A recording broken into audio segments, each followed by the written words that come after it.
for this show. If you're a big boxing fan, Muay Thai fan, and you want to support an awesome cause, tune in, don't miss it. It's going to be epic, and as always, we're going to do it one way, Monster Motivator style, baby. How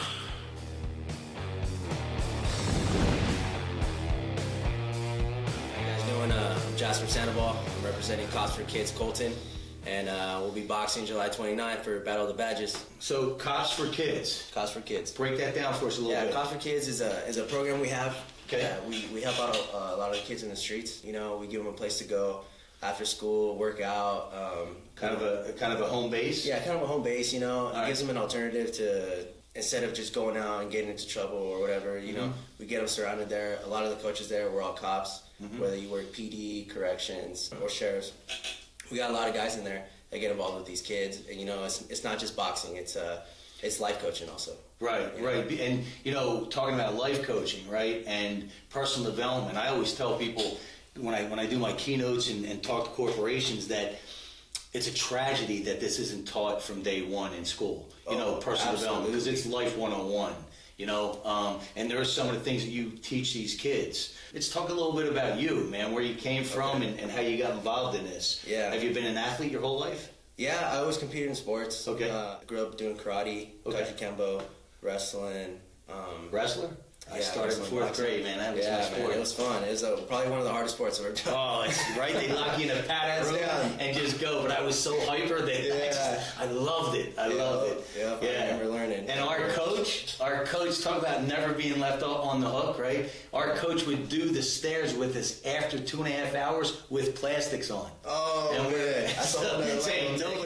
Did sports help you out at all? Did it? Because it saved me, and I still got in plenty of trouble. You know, I grew up. I was a troublemaker as a kid. You know, I didn't really have that. Right. You know, I got a lot of scars on my head to show it. Right. You know, but I didn't really have that person in my life to be like, hey, you know, buckle down, do this. You know, like that, like you said, that life coaching. You know, and it wasn't until about like my junior year where I had one of my football coaches, new guy, Coach Mick, great guy. Awesome guy, pulled me aside and he straight up told me, he's like, hey look, man, like the best advice he ever gave me, and I pass it on to everybody, is you're a product of your environment. You know, you are who you surround yourself around. And I actually took a look back and I looked at who I was surrounding myself around, and I was like, well, this is why. You know, I wasn't saying all of the why I was failing. No, but it ain't gonna end good. It wasn't gonna end good. It ain't gonna end good, Yeah. So that's what we try to imply with these kids. You know, like, hey, like look at what you're doing. You know, look at the bigger picture. Yeah. Absolutely. Yeah. Now, did sports itself help you out? Oh yeah, it taught you discipline, you know, how to motivate, you know, and just that brotherhood. And man, for me, it was an outlet. Oh, you know, absolutely. It was an outlet. Still to this day, I'm at the gym every morning. It's my non-negotiable because it's my iron therapy. Yeah. And I need it. It's my savior. Absolutely. Yeah. I need that gym. So how'd you do in school? Were you a good student, bad student? I did good. I was average of 3.0. Did you? You know, oh, but wow. there was a time where I like I said, I was veering off. You know, man, that's good. I was all right. That's hanging out with some knuckleheads. That's it. That's it. Probably. Yeah. You were hanging out with me. What was happening? And people were like, "Hey, did you do good in school?" I said when I was there. Yeah, I did good. Yeah, but you're from SoCal. Yeah, Southern California. Born and raised? Yeah, I grew up in Chino Hills. Oh yeah? All right. This is a beautiful place to live, man. It was nice. I'm from the East Coast. I'm from Jersey. I tell people I'm from... I couldn't tell. I tell people all the time I'm from Encinitas, and they never believe me. I don't understand. Okay. So, how did you get involved now with the organization that you're with? When did you start actual boxing? Boxing again. I kind of got started because I went through a little hard time in my life. You know, I was going through a divorce. I had a lot of emotions going on. Going through a divorce? Yeah, I went through a divorce. I'm 26 years old. Man, kid was young. But you got good genetics. I had a baby and I got married at 19. Everything just got caught off. You were a kid having a kid. Really is what it is. Everything got caught off. Cold turkey. I separated myself from everyone. I was like, oh man, life just got real. So to dedicate yourself to everything like that and then still not have the outcome that you wanted to have. Right. Pretty much I failed, you know? What do you mean, the outcome you wanted? What happened? Well, I mean, it didn't work out. You know, you want to build a family. Oh, I see. You want to teach your kid all the right things, you know, especially having a little girl. Yeah. You know, it meant the world to me, you know, and then losing that was very hard on me. I had to find an outlet. I had to do something. I couldn't just sit around, mope around, or spend time at the bars. That wasn't going to get me nowhere, you know, and I learned that. So my buddy Holguin hit me up and he's like, hey, you know, like I used to do Battle of the Badges and this and that, and I saw a couple of shows going around, and I even went to the last Battle of the Badges in Pachanga. I saw everyone fighting, you know, and I saw the coach that I'm with now, a lot of his fighters, they just went out there and they handled business. Right. You know, they're all trained really good, and they went out there and they all won their fights.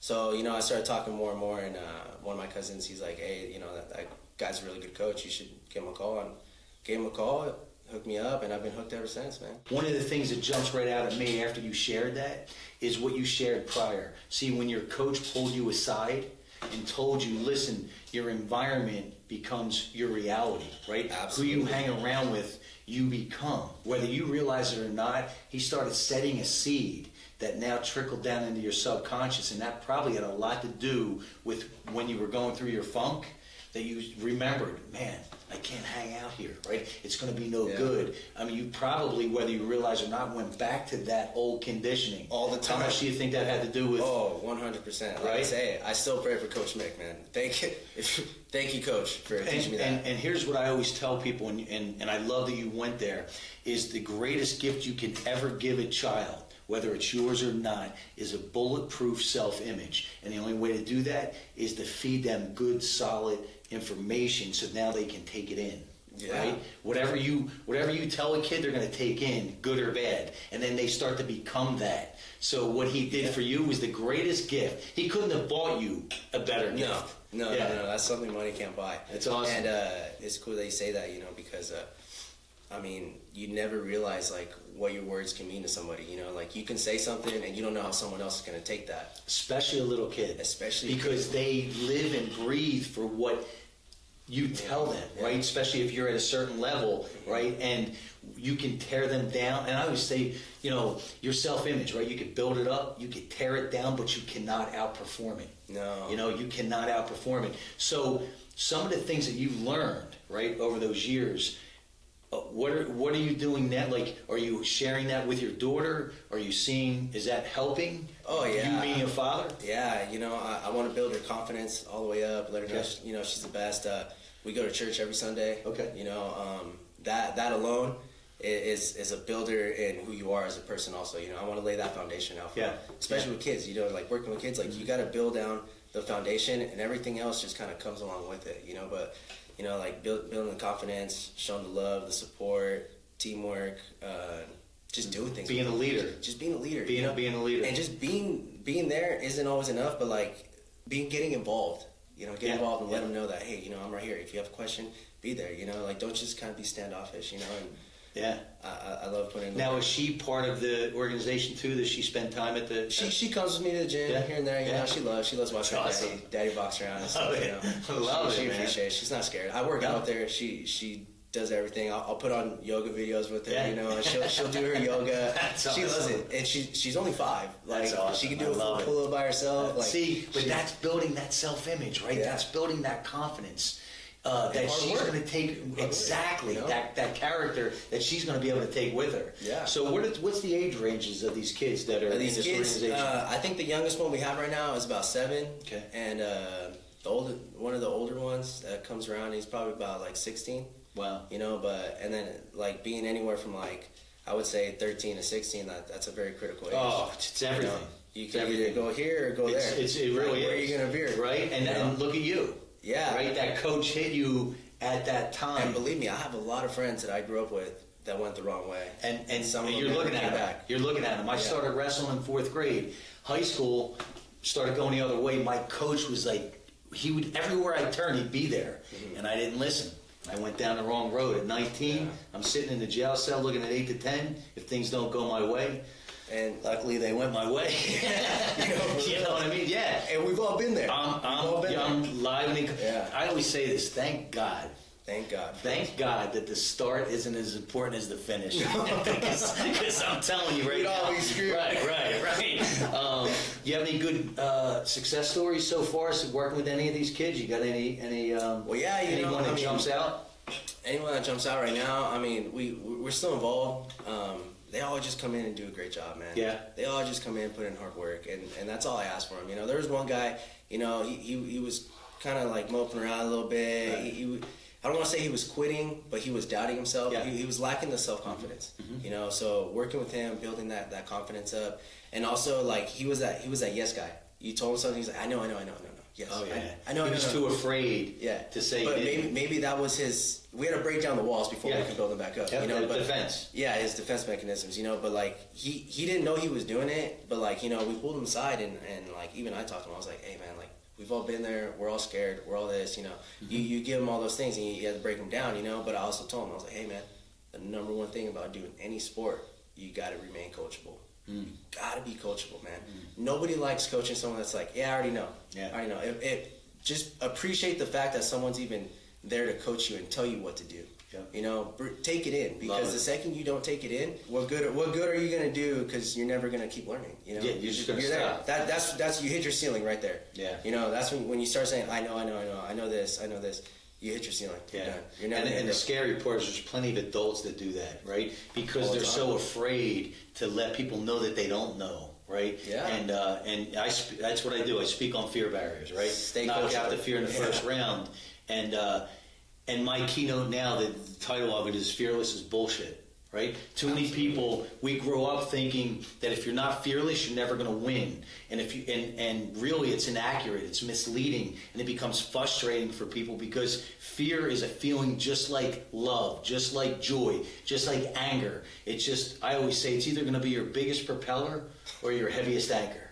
And that's the truth, man. Yeah. That's the truth. And absolutely. Yeah, man. So that's a great thing that you're doing, because at the end of the day, you're building that. To be able to build self-confidence and a self-image in a kid, you just can't, there's no money in this world that can replace that. Yeah. Especially kids that don't have that, you know, at guidance home. At home. Exactly. Yeah. And I was one of those kids. You know, I grew up in a house full of eight women. I was the only guy. Even the dog was a girl. Man, you know, some messages in that house. So yeah, it was crazy. You know, so my outlet was getting out of the house and running around with the knuckles in the streets. Like that was my thing. You're like, I need some testosterone. Yeah, you know, like that's what we're doing. I get it. That's what we're doing. I get it. But I mean, thank God for Coach Mick, man, because it all started there. You know. And then, you know, my dad came around later on and started coaching me up too, so it was cool. Yeah. You know? And what's going to happen is, so what's really cool, right, is there's going to be a kid or kids now, when you fast forward the clock 10 years, saying, man, thank God for Coach Sandoval. Yeah, I'm not going to lie. And that probably hit me at home right there. But that's your why, right? That's your why. And, you got, and that's it, man. And man, kudos, man. Yeah, that's why we're all in there. Everyone's in there putting in work with these kids, you know, all the rest of the coaches. And I'm pretty sure one day they'll appreciate it. Yeah. Yeah. I guarantee it. They'll grow up and they'll be like, hey, man, you know, like, I remember being in the gym, you know what? And put in the work. And here's the thing. Some will, some won't. That's just life, right? They're the odds. They're the numbers. But you can't control that. You can only control what you're doing, give back, and whoever's ready to accept it. Yeah. You know, because for me, I wasn't ready to accept it when my coach was chasing me, trying to get me back on the wrestling team, and I wasn't ready. You know, that's true. That's another thing. You can't force someone to do something. No. And life always, you know, life sometimes life smacks people in the hand. Sometimes it's a cinder block. I keep getting a cinder block. But I don't know, but it's a real thing, man. It's a real thing that you're doing, and very, very much needed, man. We're going to do a little different show here tonight. We're going to actually have somebody else come on, and I can't wait to introduce her, Muay Thai fighter. So we're gonna find out her story, take you behind that black curtain. So is there anything that you want to share before we jump off that anybody wants to, needs to know about the organization, about how they can help? You know, we take donations for Cops for Kids. Cops for Kids Colton. Okay, and you'll post the link. Yeah, I'll post the link. Just go ahead and reach out to us, guys. Anything to help the kids, whether it's new equipment for them or, taking them out. Anything that helps. Awesome, man. So what weight you? I'll be competing at 160. All right. 160. What are you weighing now? Yeah, I'm at 160. Are you? Weight. Yeah. Is that what you walk around? No, I walk around like around 175. How you feeling? I feel good. You do? I feel good. It's been a while since I cut 15 pounds, but right? It's been a minute. But I feel comfortable. But man, best of luck, and then we're gonna have you back on right before we close this out. Man. Thank you, brother. Thank you. She's scared and excited at the same time. I love it. That girl. This is our Muay Thai girl. Awesome. Awesome. Introduce yourself. I am Amber Reilly Sarkissian. Amber Reilly Sarkissian. That's my maiden name is Reilly. My Okay. married name is Sarkissian. Okay. What's the, so you're Irish? Yeah, actually, my grandfather came from Ireland. He came to the States, went into the service, and they stationed him in the Philippines, and he met my grandmother. Awesome. So, very cool. A little bit of spice. That's it. That's right. Yeah. That's right. How long you been doing Muay Thai?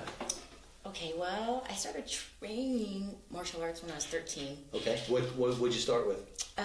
Aikido, Judo, and Kung Fu, Shorin-ryu. For over a decade. Okay. Life happened.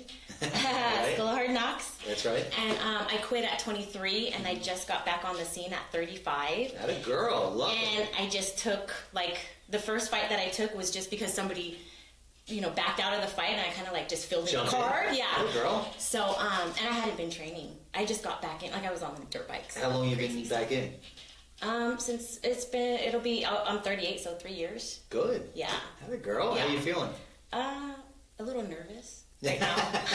But how you feeling physically, though? No, I feel good. Yeah? I feel better than I did before. I feel like the Lord's giving me back the years that were stolen from me, so to speak. Yeah. Right? But here's the thing. You're taking the action, right, to make that happen. Because I'm a big believer that God or the universe, whatever you believe in, only wants to help those that want to help themselves. Yeah, and I think that God's will, for us is something bigger than we can even grasp. But if we just step out in faith, it's like we can activate that plan with that faith. Great wording. I love that word. Go activate. wrong that way. I love that word. Just activate. activates it. Yeah, it becomes got more magical. power. Yeah, it it's more powerful. Yeah, for sure. What we're gonna do is we're gonna take it behind that black curtain, right? Because here's the deal. I always tell people, wear those scars with pride, because you were bad enough to make it through.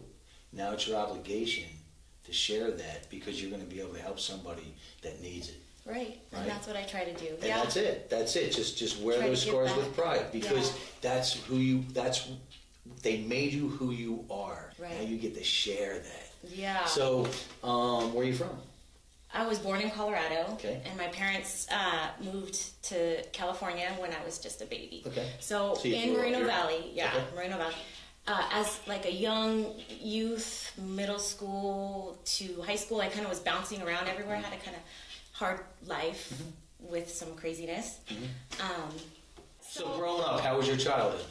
Hard. Was it tough? Pretty tough. Okay.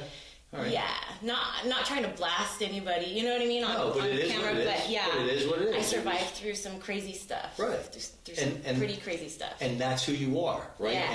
And again, life gives you what you can handle, right? Right. So you were, and it doesn't mean it feels like that at the time, right? Yeah. But when you look back, again, you're the person you are. God made me that person. It's like He made me to be able to be resilient and persevere and to have courage and step forth, even though I do have fear, but that doesn't define me. So that little girl or that little boy that's watching now, what advice can you give them, because they're going through a tough time? You know what? I would say number one for me is to pray. Like I'm a true believer. I've been saved. My life has been saved. Your faith. My faith pulls you through. Carries me. But I didn't have my faith until I was 30. So I know you didn't even have to give me a Bible to know that there's like two different worlds. You know what I mean? Like I lived it. So, but what I would say is number one, pray. But find a gym. Find something that... An outlet, because energy doesn't dissipate. It has to transfer somewhere. You have to have it out. You have to have an outlet somewhere. And a lot of times when we get in trouble, it's because we don't have an outlet.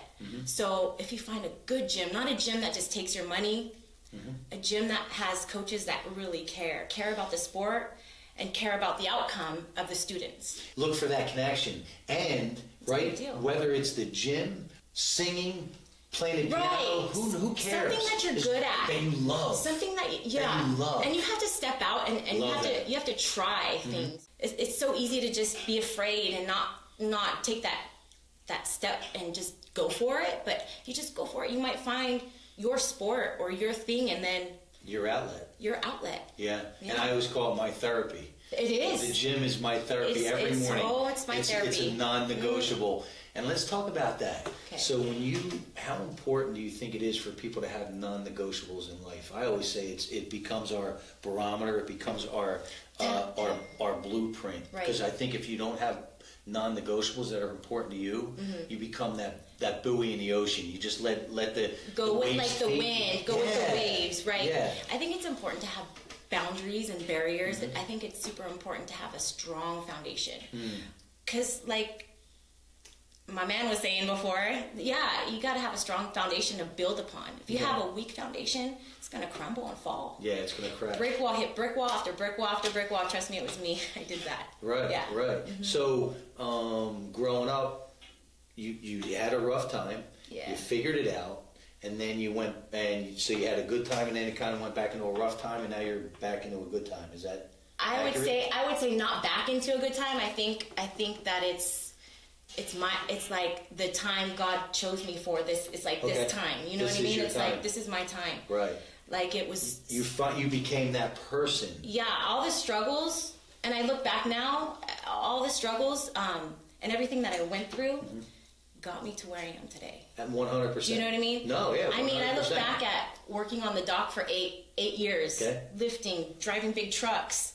Like that was God's way to get me strong. Right. You know what I mean? Yeah. And looking back at different things, handling dirt bikes, like you gotta be quick with it, and you gotta be strong. Yeah. You gotta be on it. A whole bunch of things, going through some adversities and things like that. And the sport that you picked, Muay Thai, you gotta be on it. It actually kind of picked me because. Okay, because I was an athlete, I think, my whole life. You know, I didn't have the sport, but I was always very active. Yep. I was really always good at PE, you know, and stuff like that. So I tried different sports. I was a dancer, and I was really good. Not like it's dancer, but I was in high school. I was on the dance team. I guess it's like body coordination stuff I'm good with, like self, you know. You're an athlete. Yeah, I'm an athlete. You're just a natural athlete. Yeah, well, so I had to move to Santa Barbara when I was in 10th grade. Some trouble, like I said. But I was able to move back to Moreno Valley. And this is in the middle of the school year. And cheer tryouts were already gone. And I always had this desire to do martial arts. And that's something I did on my own. It wasn't something that somebody wanted me to do. And it was, man, I just took to it. Did you? And it was awesome. And you started with Aikido.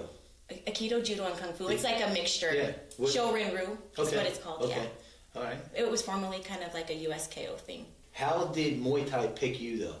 I think it's because when I train, I become. It's not like I become a different person, but I just feel like I can express who I really am in that sport. And you really have to have the desire to want to do a sport like this because you know, not very many women are like, hey, let me go get hit in the face right now. Exactly. I'm about to get in a fight. Exactly. You know what I mean? Or just even when you hit the shins. Oh, yeah. Listen, it's just, the first few times. Yeah. It's like. Yeah. And for anybody, because I did a little bit of it, but anybody that's not sure, if you ever hit your shin on the side of your bed, right? Yeah. You know. I mean, and I remember a buddy of mine who owns a gym down in Vista, and he trains a lot of MMA guys and Muay Thai guys, and he'd have the bamboo stick and then rub it, bang it, rub it, bang it, tap it. Yeah, that's what we kind of do at times too. Yeah, because you have to condition it, right? You have to condition Hitting it. the heavy bags are really good way to condition your shins. Yeah. So how did your gym get connected with this organization? Well, my husband actually started getting involved with Battle of the Badges and Cost for Kids. Is it his gym? Well, we come from Paris Valley Thai Boxing. Okay. It's not his gym. Okay. What we do also, we have at-risk youth at our gym. Oh, cool. Yeah, and so he got connected with Battle of the Badges because he and his brother had been in the sport for years and years and years. So we were able to connect with Battle of the Badges and kind of start an avenue with Muay Thai. Awesome. Yeah, so now there's Muay Thai fights and things like that. Love it. So you're connected with the kids, you help the kids, you coach the kids. Oh, yeah. So I was that kid. Right. That was me. And I could see it. I'm like, oh my gosh. Isn't it the truth? I need to talk to her. Yes. Because you get it. Or let me give her a little bit of extra attention, or let me make sure that, they know I care. And the thing is, I did they asked me to do a talk up at the Marietta High School for the troubled kids, right? And they're like, well, you know, a lot of times with the speakers, they don't pay. I go, no, we'll get their attention. Don't worry. They know. Yeah, they know if you've been there or not. You know, they know. Yeah. It's just instant. Either you're going to get their respect now, or they know. Kids can read. They know where you've been. That's for sure. Like single moms, right, that have little kids, and they're like, well, you know, I'm concerned because I want the right guy. And I go, your kids are the greatest GPS you have if you're in tune with them. Because they're going to know if this guy that comes through that front door is good or not. They just know. Right. They know. They say kids and dogs like kind of know. It's the truth. It's nature. Yeah. It's just nature. You know why? Right. Because they're not changed by life. Like, as adults, we're going to be like, well, he's all right. You know, maybe I'm looking into it. They know. They just know. Right. Yeah, they're in alignment with nature. Right. You know, and you know, I went through that whole phase with, you know, what I think I know is good for me. Sure. And like that, what I said earlier, it's like hitting brick wall after brick wall. It's so good for a minute, you know what I mean? Like, and bam, like, hey, what happened? You know, not until I listened to God's call when he knocked on the door did my life ever change. Really, honestly. And I know it's one of those iffy topics to get into, but we don't care about that. But that's what made me who I am. Alive. We don't care. You know, I rep God. I rep the Lord. That's who I am. You share what works for you. Yeah, what has worked for you. Because guess what? Some are going to take it. Some aren't. Right. It doesn't matter. That's right. It doesn't matter. So wear it proud. Absolutely. Right. Absolutely. Because that's a big part of who you are today. Oh, it is. Versus who you were. There's a lot of things I look back in life and I'm like, I should have been dead. Like 3 separate times, like for sure. I hear that. And I look back and I'm like, oh my gosh, Lord, you were with me, protecting me through those times. And I didn't know it at the time. Like, there's no way. I mean, certain deaths should have happened. Right. You know what I mean? But you weren't done. Your journey's still supposed to be here. There's a plan. You weren't done. That's still unfolding. Right. If you were done, that would have been it. And you know what? I had my last child. She's 3 now. Congratulations. And this is thank you. But this is before I had this like sudden situation happen to me, this like near death experience kind of thing. I had my daughter after, and if I was taken then, I wouldn't have had her. Right. Right. But interesting is that I actually took a fight. This is my second Battle of the Badges, and I was, why can't I lose this weight? I'm at 143. Why can't I lose it? This is like not normal for me. Like if I do this, I can do this, you know? Well, I have an 18-year-old. She's an 8-year-old. She says, Mom, you need to take a pregnancy test. I said, no, I'm not. There's no way I can be pregnant. And I took a pregnancy. I was pregnant. That's why I couldn't lose the weight. But I won that bout. You still won? I fought. No, I didn't still fight. I didn't know. It was after the fight. I wouldn't have fought if I knew I was pregnant. No way. But you were able to lose the weight? Oh, yeah. It was hard. It was hard. It was like taking like 7 steps, taking 7 steps of jogging and then walking the rest of the way. Right. And then the next day is like taking maybe 10 jogging steps and walking the rest of the way. Yeah, I almost got to like 200 pounds. It was a lot. It's a big baby. Yeah. Big mom. That a girl. But is there any success stories that jump out with you for some of these kids that you're working with? Some of the kids now are getting older and they're coming back to the gym. Oh, yeah? But there's just a couple that kind of jump out. There's a couple autistic kids, like moderate functioning autistic children that, man, you would think there's no way I can get him to listen or her to listen to me. But like you said, that connection, making that connection and just seeing, oh my gosh, what they're capable of. Really? Oh yeah. There's There's these kids that are so capable, and if they're capable with like high to moderate functioning autism, so many other people can be too. Yeah. It's just taking that step and trying. And having that environment. Having like we talked about. Having that environment, right? That's going to support you, back you, believe in you, especially as a little kid, right? Speak into you. Right, right. Like we talked about, right? With Jasper and his coach, that stuck with him because that's conditioning. That's how it was for me with my coach. So I grew up kind of hard, and my parents were kind of, gone a little bit, a lot. And so my coaches, my senseis is what I call them, they were like my fill-in your kind family. of. Yeah. And Sensei Craig Danielson, and Sensei Mason. They really helped direct my life and really cared when there was something wrong, and they would talk to me as a person. Yep. And that made such a difference to me. And then to be able to be shown something then that I can find that I'm good at, and that it permeated into the rest of my life. Yeah. That stuck with me for a very long time. And so when I got back into training, I found them again, and so I'm back training with them. So it's been 3 years training with them. Yeah. So Wow. so this fight should be fun. It's going to be awesome. It's going to be exciting. So is there anything that you want to share that I didn't talk about? You know, I'm just grateful for the opportunity. Okay. To be able to be a part, to be able to give back to, you know, like a foundation like this. Yeah, Cops for Kids. That need it. And you know, it's a really good Because you've charity. been there. Because I've been there. And that's the difference. When you've been It's a there, big deal. and if you haven't been there, you just can't connect. You don't get it to the level. I don't think it's deep. No, you can't. But- It's impossible because you've lived it. I've lived it. We've lived it. Right. Right. Yeah. And you know, growing up, I was told I'm not supposed to win. Don't expect a lot out of That's yourself how it was for me, when too. you become an adult. I never Yeah. graduated high school, but looking back, now I realize that I just had the entrepreneurial DNA, and I was bored out of my mind in Yeah. school, right? Right. But again, growing up, you're not supposed to make it. Don't expect a lot out of yourself. But I did have a few, right, that believed in me, and then that stuck. You know, after a lot of struggle, Yes. like you know, Yes. again, banging my head against the wall and learning the hard way. Yeah. School of Hard Knocks. Yeah, but You graduated, huh? oh man, but listen, That's right. I wouldn't want it any other way. Yeah. I really wouldn't, because that's who you Built your become. character for Well, sure. and here's what happens. So now when something comes down the line, right, you don't crumble. Yeah. You know how figure to it handle- out. You know how to handle You it. figure it out, right? Yeah. Improvise and overcome. It's 100%, right? And it's true. And here's the other thing it does. You talked about being grateful. It allows you, if you're open and willing, to put things into perspective. And I believe life is all about perspective. Right. And if you can look for the gifts. I'll give you an example. So I lost my dad in November, and I lost my mom in February, right? But it's up to you to decide on what your perception is. My perception is there was amazing gifts that I was given, especially at the very end, Right. that a lot of kids might not get. Wow.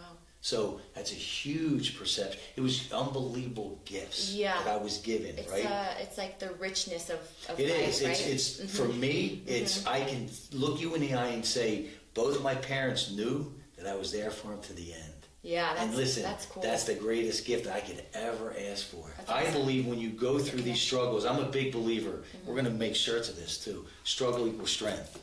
All day long, man. Struggle equals strength. Humility through pain, man. That's it. That's it. You know what I Struggle mean? equals strength. So, No, I like that. Struggle equals but it's the strength. truth. And that's why it resonates with you. It's just simply the truth, man. And Right. that's what we do here. We are going to take this out. Come on in, man. We're going to take this out. And we're going to take this out Monster Motivator style. So here's the deal. I believe you can only be in one state of mind at a time. Okay? Right. And if you're in that victim state, you can't be in that gratitude state at that moment. So life always asks the questions, and we're going to stand up for this, right? Life always asks the questions. And life right now is asking you guys, if you could